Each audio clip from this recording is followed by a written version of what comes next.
Le titre de ce livre, Un si grand salut, il est écrit par le bien-aimé frère Cole.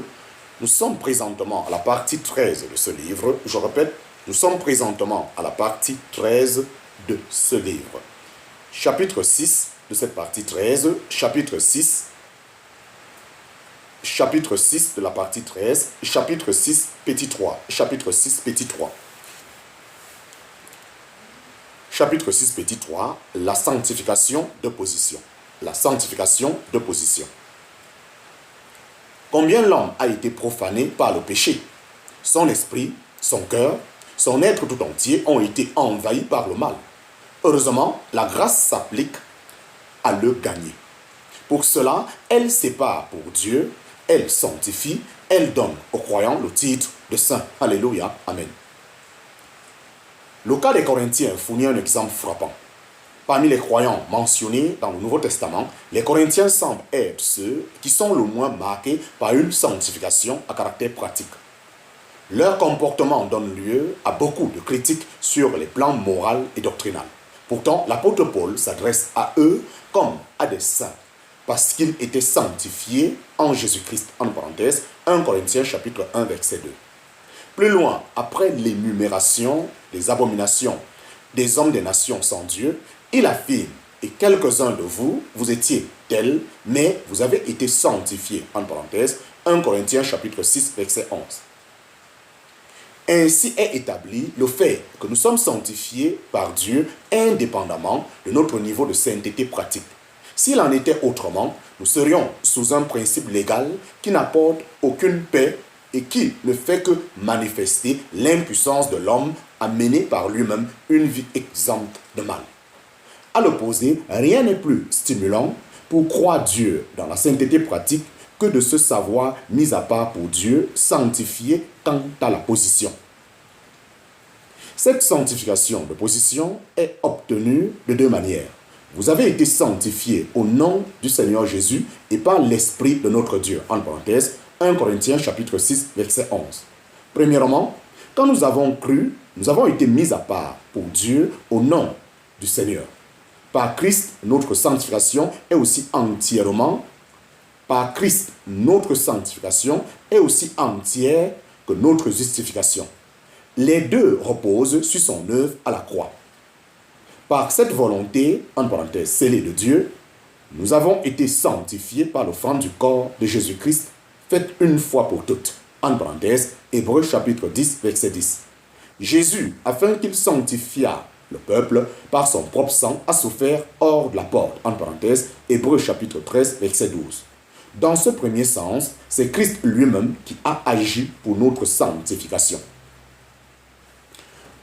D'un autre côté, nous sommes sanctifiés par le Saint-Esprit. L'apôtre Paul écrit « Dieu vous a choisi dès le commencement pour le salut, dans la sainteté de l'Esprit et la foi de la vérité. » En parenthèse, 2 Thessaloniciens chapitre 2, verset 13. L'apôtre Pierre écrit également « Élu en sainteté de l'Esprit » en parenthèse, 1 Pierre chapitre 1, verset 2. Cette sanctification de position est effective à la nouvelle naissance où ce qui est né de l'Esprit est Esprit, en parenthèse, Jean chapitre 3, verset 6. Le Saint-Esprit est le moyen de notre sanctification. Quand l'Évangile est reçu par la foi, l'Esprit vient habiter dans le croyant, le scellant pour le jour de la rédemption, en parenthèse, Éphésiens chapitre 1, verset 13 à 14. Par ce sceau, le croyant est reconnu comme appartenant à Dieu. Il fait partie de ceux qui sont sanctifiés par la foi. Il fait partie de ceux qui sont sanctifiés par la foi en Christ. En parenthèse, Actes chapitre 26, verset 18. Chapitre 6, petit 4. Chapitre 6, petit 4. La sanctification pratique. Chapitre 6, petit 4. La sanctification pratique. Lorsque nous avons compris notre position de sanctifier dans le Christ Jésus, en parenthèse, 1 Corinthiens chapitre 1, verset 2, nous sommes à même de faire face à nos responsabilités relativement à la sanctification pratique. Ces responsabilités découlent de cette mise à part pour Dieu. Dans l'Épître aux Hébreux, les croyants sont appelés frères saints. C'est leur position. Mais ils sont aussi exhortés à poursuivre la sainteté, en parenthèse, Hébreux chapitre 3, verset 1, Hébreux chapitre 12, verset 14. De même, l'apôtre Pierre dit, « Soyez saints, à ceux auxquels il affirme, vous êtes une nation sainte, en parenthèse, 1 Pierre chapitre 1, verset 15, 1 Pierre chapitre 2, verset 9. Étant saints devant Dieu, nous avons à être saints ici-bas. Combien devons-nous être attentifs à cette sanctification pratique? Pour y progresser, il nous faut user de moyens donnés par Dieu pour cela. Pour y progresser, il nous faut user des moyens donnés par Dieu pour cela.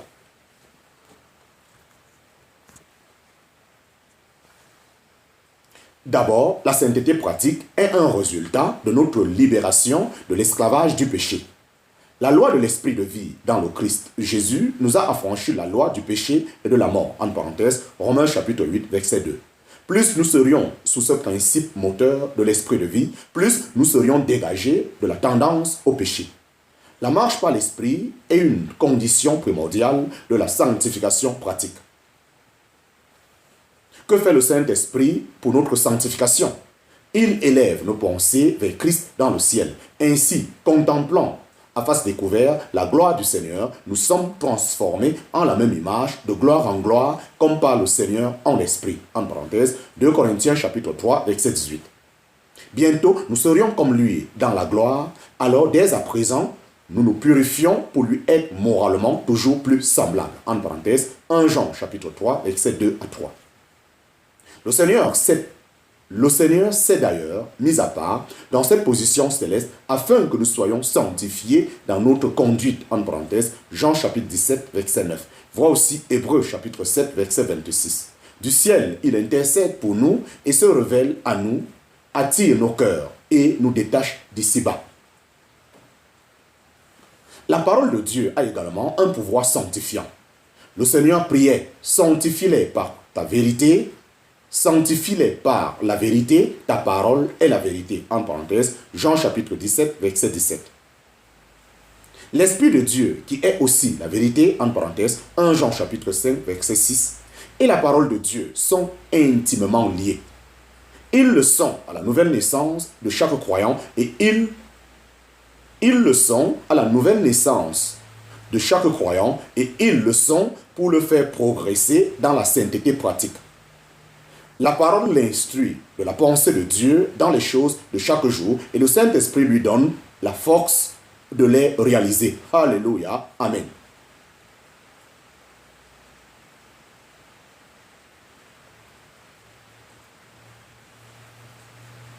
Ils le sont à la nouvelle naissance de chaque croyant et ils le sont pour le faire progresser dans la sainteté pratique. La parole l'instruit de la pensée de Dieu dans les choses de chaque jour et le Saint-Esprit lui donne la force de la réaliser. Nous pouvons également croire dans la sainteté pratique par l'amour. Que le Seigneur vous fasse abonder et surabonder en amour pour affermir vos cœurs sans reproche en sainteté. En parenthèse, 1 Thessaloniciens chapitre 3, versets 12 et 13. À mesure que l'amour augmente, nos cœurs sont établis en sainteté.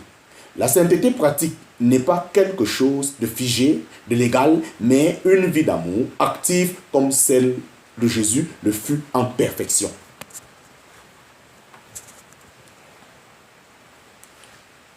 Enfin, la sainteté pratique est évidemment liée à la séparation de tout ce qui est impur et à la crainte de Dieu. En parenthèse, 2 Corinthiens chapitre 7, verset 1. Cette séparation s'exerce par rapport aux actes incompatibles avec la présence du Seigneur et également par rapport aux personnes qui pratiquent de telles actions ou enseignent de fausses doctrines. En parenthèse, 2 Timothée chapitre 2, verset 21. Dieu désire notre sanctification pratique. C'est ici la volonté de Dieu, votre sainteté. En parenthèse, 1 Thessaloniciens chapitre 4, verset 3. Il ne la considère pas comme quelque chose de facultatif ou de passager, mais il travaille en nous pour que nous progressons en elle constamment.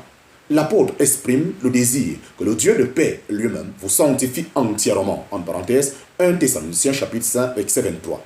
Le Seigneur priait le Seigneur priait pour que les siens soient sanctifiés. En parenthèse, Jean chapitre 17, verset 17. Et il sanctifie lui-même son peuple. Et il sanctifie lui-même